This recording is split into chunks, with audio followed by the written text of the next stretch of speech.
चलिए खबरों में आगे बढ़ेंगे। छत्तीसगढ़ कांग्रेस की पूर्व प्रभारी कुमारी शैलजा का नोटिस सामने आया है। 2 पूर्व विधायक सहित 11 बीजेपी नेताओं को मानहानि का नोटिस दिया गया है। कांग्रेस छोड़कर बीजेपी में जाने वालों को ये नोटिस दिया गया है। बीजेपी नेताओं पर झूठे प्रचार के आरोप भी लगाए हैं। 2 दिन में आरोप साबित नहीं करने पर कार्रवाई की बात कही गई है। नोटिस पर बीजेपी नेता चंद्र शुक्ला का पलटवार। हमने जो बातें कही है वह सब छत्तीसगढ़ में घटित हुई हैं। हम किसी नोटिस से डरने वाले नहीं है, चंद्र शुक्ला द्वारा यह बातें कही गई। कानूनी रूप से नोटिस का जवाब दिया जाएगा, चंद्र शुक्ला ने यह बात भी कही। 2 पूर्व विधायक सहित 11 बीजेपी नेताओं को मानहानि का नोटिस दिया गया है। कांग्रेस छोड़कर जो लोग बीजेपी में शामिल हुए उन लोगों को यह नोटिस दिया गया है।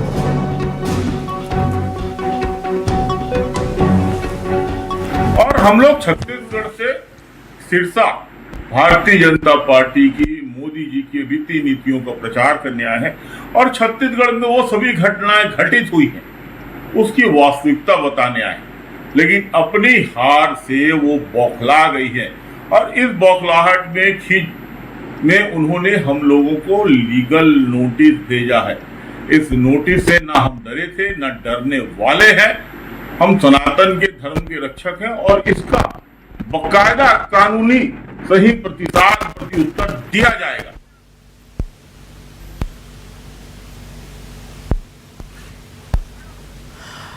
तो वहीं छत्तीसगढ़ के डिप्टी सीएम विजय शर्मा ने क्या कुछ कहा है वो आपको सुनवा देते हैं।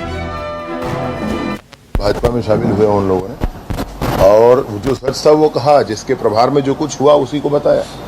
शराब के घोटाले से कोई नकार नहीं सकता है। ईडी का उसमें प्रेस नोट है, ईडी का उसमें स्टेटमेंट है, ईडी के जांच है, उसमें सब कुछ है। महादेव ऐप के घोटाले से कोई नकार नहीं सकता है। उस समय के कोल घोटाले से कोई नकार नहीं सकता, उसी समय का मामला है सब। तो कहा कि इनके संरक्षण में होता है तो क्या गलत कह दिया, बिल्कुल ठीक कहा है। और ये 11 लोग जो हैं उनको ध्यान आ गया है भाई कि अभी ऐसे सरकारें नहीं चला करती हैं, सरकार को मेहनत करके काम करना चाहिए, इसलिए कहा इन्होंने। और ज्यादा जानकारी के साथ संवाददाता वैभव शिव पांडे हमारे साथ जुड़ चुके हैं। वैभव, यहाँ पर कांग्रेस सुपर एक्टिव मोड में नजर आ रही है और ऐसे में देखना बेहद दिलचस्प हो जाता है कि कांग्रेस का अब अगला रोड मैप क्या होगा। साथ ही अब बीजेपी इस पूरे मामले पर क्या कानूनी कदम उठाती हुई नजर आएगी। देखिए, दरअसल ये एक तरीके से चुनाव के बीच में जो पॉलिटिकली प्रेशर बनाने की कोशिश होती है वो है। इसका बहुत ज्यादा जो है कोर्ट कचहरियों में जाकर मामला चलेगा ऐसा नहीं रहता है, क्योंकि कुमारी शैलजा छत्तीसगढ़ में लंबे समय तक प्रभारी रही और इस वक्त सिरसा लोकसभा क्षेत्र से वो प्रत्याशी हैं। तो मौजूदा समय में उनके साथ जो काम की हुए कांग्रेस के नेता है उनको बीजेपी ने स्पेशली वहाँ पे काम पे लगा दिया है और उसके खिलाफ में एक तरीके से मोर्चा वहाँ पे पूर्व कांग्रेस के जो नेता है वो संभाले हुए हैं। फिलहाल जो नोटिस इस वक्त शैलजा की तरफ से दिया गया है उसका एक जवाब तो कानूनी तौर पर इनको देना होगा, लेकिन जो बयान भी सामने आया है चंद्रशेखर शुक्ला जो कि भाजपा के अब नेता हो चुके हैं, उन्होंने जो बयान दिया है उससे भी ये समझ में आ रहा है कि वो आर पार की मुंह की लड़ाई में वो कह रहे हैं कि हम डरेंगे नहीं, हम भी कानूनी तौर पर जवाब देंगे और हम सनातन के रक्षक हैं।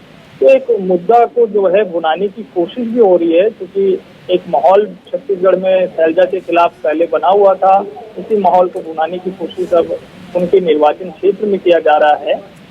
और दूसरी बात यह है कि जो विजय शर्मा का बयान है उस पर अब कांग्रेस का काउंटर भी आ गया है। पूर्व मंत्री धर्मेंद्र साहू ने कहा है कि जो भी कुछ शैलजा जी के खिलाफ में कुछ प्रचारित किया जा रहा है वे वो लोग हैं जो कि रिजेक्टेड हो चुके हैं। कांग्रेस में भी उनको रिजेक्ट किया जा चुका है और भाजपा में भी उनकी कोई पूछ परख नहीं है। ऐसे में उनके बयानों का कोई महत्व नहीं रह जाता जी। और वैभव, कहीं ना कहीं कांग्रेस जो है ये संदेश देने की भी कोशिश करती है कि आने वाले वक्त में अगर उसके कोई कार्यकर्ता, उसके कोई दिग्गज नेता अगर सोचते हैं पार्टी में जाने के लिए या दल बदल की कोशिश करते हैं तो उनके लिए ऐसे कानूनी एक्शन भी लिया जा सकता है। शायद ये भी एक बड़ा संदेश जो है अन्य लोगों के बीच पहुंचाने की कोशिश यहां पर कांग्रेस द्वारा की जा रही है। बहुत बहुत शुक्रिया वैभव आपका तमाम जानकारी साझा करने के लिए।